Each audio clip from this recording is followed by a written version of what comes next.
Yeah. Good morning. So, how may I address you? A very good morning, Dr. Garima, and I hope you might be knowing my name. I'm Sarah. Um, but this incident is quite nagging, right? I'm really afraid about my advancing motor neuron disease. I'm 54 years old. And moreover, my son is quite nagging, and I don't have faith on my son who demands the MPOA, so the medical power of attorney, which I don't want to nominate him. So, what is your advice on this? I understand your anxiety, Sarah.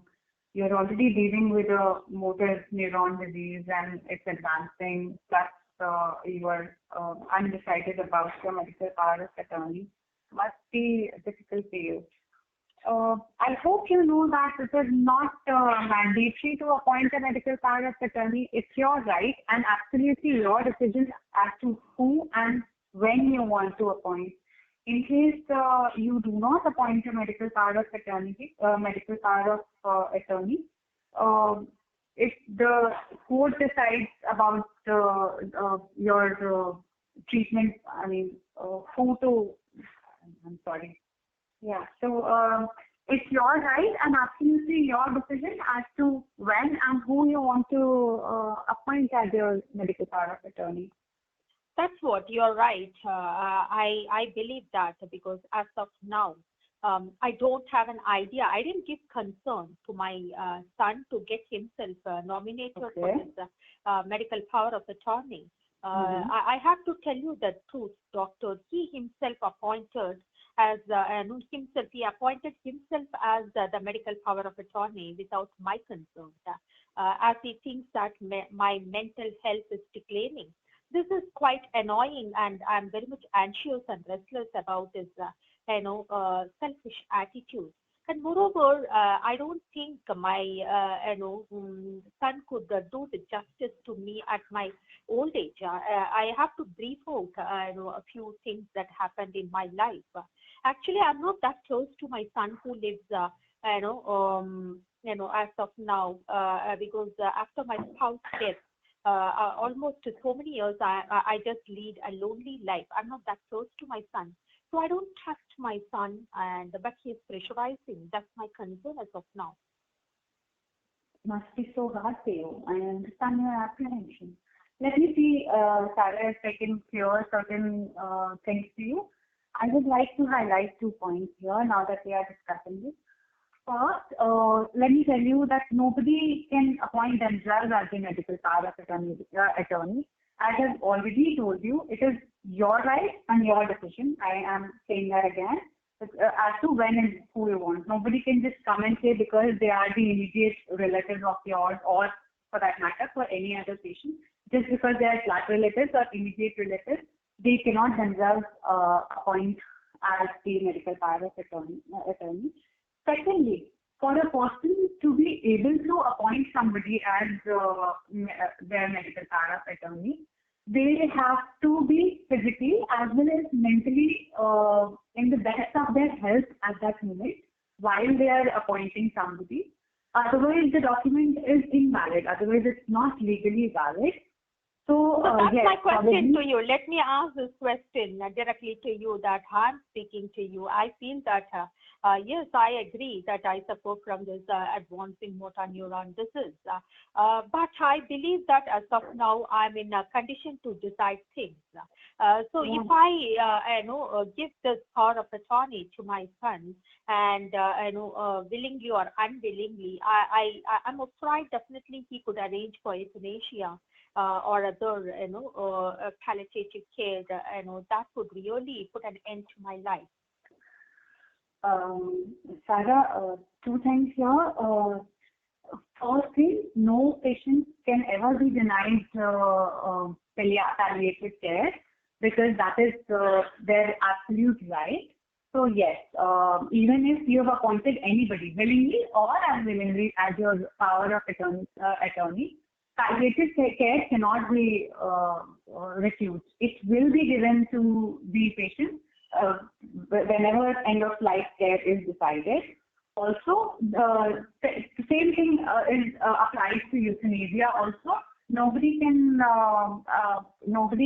arrange for mercy killing or euthanasia uh, just because they have been appointed as the medical power of attorney for their patients. Those two That's things what, are doctor. absolutely. Actually, he already spoken to your medical team that my mental health is declining. So he is just framing, he's fabricating that I'm mentally unfit. So in such a situation, I have no other person to look after. I have to handle it by myself. But then you medical team come to a conclusion that I'm not in a sound mind to decide things. Obviously, you would look into my son as the only relief, right? And you would be carried away by his thoughts and ideas, and you would follow his instruction. That's my fear. Sarah, at this moment, I can suggest you one more thing which can be done.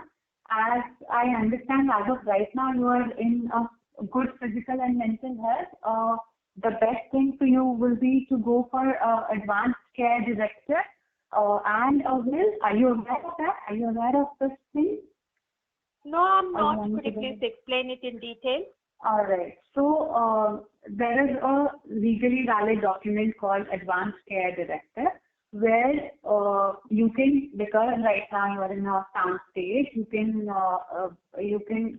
discuss and you can document, write it down, put it on a paper. It will be a legal document as to what your choices are for your end of life care. I totally understand that you have a progressive neurological disease which is irreversible. So you can completely decide via this advanced care directive. You can completely decide what kind of support, end life support you want or you do not want when you reach that stage, and what should be done to you and what should not be done to you. In that case, you do not require a medical power of attorney. And also, I would strongly suggest that you have a will. As of right now, you can do both these things, and probably this would be the best thing for you concerning your apprehension and your anxiety regarding. Exactly, you are right, doctor. That's a good suggestion from your side. You could arrange for the document which could have been signed as my will, because I'm very much afraid about my son's attitude. As I told very clearly that I'm not that close to him for years together, I could not understand his mind, what is as of now. And he is not such a lovable and adorable son to look after me until I die by naturally. He might have arranged for euthanasia and other way in order to put my life to an end. So that's my concern, and moreover, I don't want to give this MPOA. So as you told from your hospital side, you could arrange for that advanced documents which I could sign, and let the doctors and medical team could decide based on my health condition what to be done and what not to be done. I'm for it. You could arrange for it. That's a wonderful suggestion from your side. Yes, we do that, doctor. So shall we go ahead and arrange it? Exactly, you're right. You can go ahead. That's my concern, and I write a will too. Based on that, if you need, I can write and give the will. After my death, yes, let my son do whatever he wants with my property and other things. But as long as I'm alive, and he should not get into any action without my consent, because I've not given him the consent to go for this power of attorney, medical power of attorney. Well then, let's go ahead and plan it out for you, and I'm glad I could be of a little help to you today. Anything else or any aspects you with today? As of now, nothing I have. But my one last question to you, doctor. I would like to know that, is this the motor neuron disease? Would it get worse, and how the end stage of my life could be? If you don't mind, could you please reveal it transparently? I would like to know on it. I'm sorry, Sarah, but I really do not have any good news on this for you. Yes, your motor neuron disease is going to be progressive. It's going to eventually affect all your muscles, and your mind is usually conscious, but you tend to get dependent on multiple supports, including probably a ventilatory support as the disease progresses. So yes, that's how things are. But then rest assured, I can with a proper planning and with your advanced director, we can probably sit down and discuss what support you want to be on and what support you would not want to be on when the time approaches. So yes, we will try doing the best for you, even at the end of whatever time you have. I would really want you to have it happy and healthy. Fine, doctor. I'm really grateful to your transparency in order to disclose medical confidential things directly to the patient. Yes, I'm not afraid on this. Anyhow, my request to you, as I already discussed, I would write the will and let the medical team and doctors decide based on my condition what treatment to be given. So how long it could be continued. So you could arrange for the documents I could sign. And thank you so much for your concern and patience to answer all my questions. Well, my pleasure. Have a great day, Sana. That's it. Fine. Not bad, but C plus I'm giving. See here again, what is the end stage of the autoimmune? Motor neuron disease. Okay. Yeah, actually, though it is, it's not. It is a pathetic death only. But what you could say is, I would really appreciate,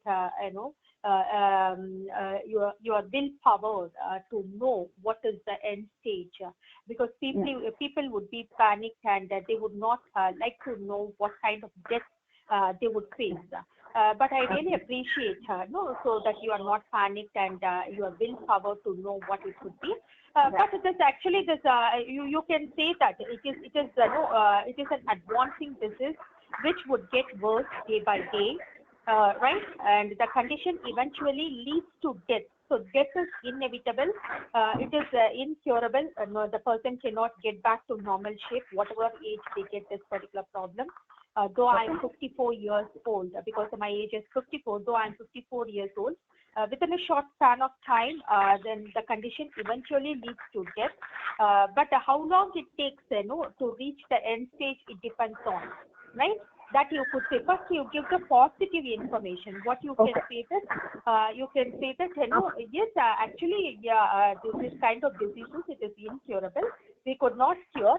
Death is inevitable, but you could prolong it, depends on your health condition and other support from our side.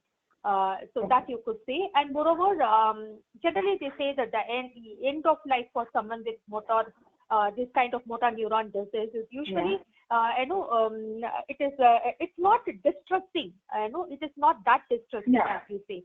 Mostly what happens is, it is not that distressing or stressful or something. They are really blessed to die in, sleep itself. Right, people mostly who are having this kind of motor neuron diseases, they would die.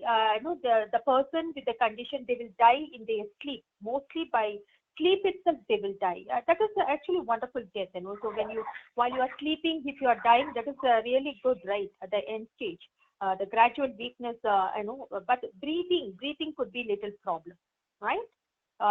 So they might struggle to breathe, to get the proper oxygen. A little struggle will be there, but mostly 90% they say that they die in their sleep. So while sleeping itself, death would occur to the person. It is inevitable, but it is not a distressing death, very struggling, painful death.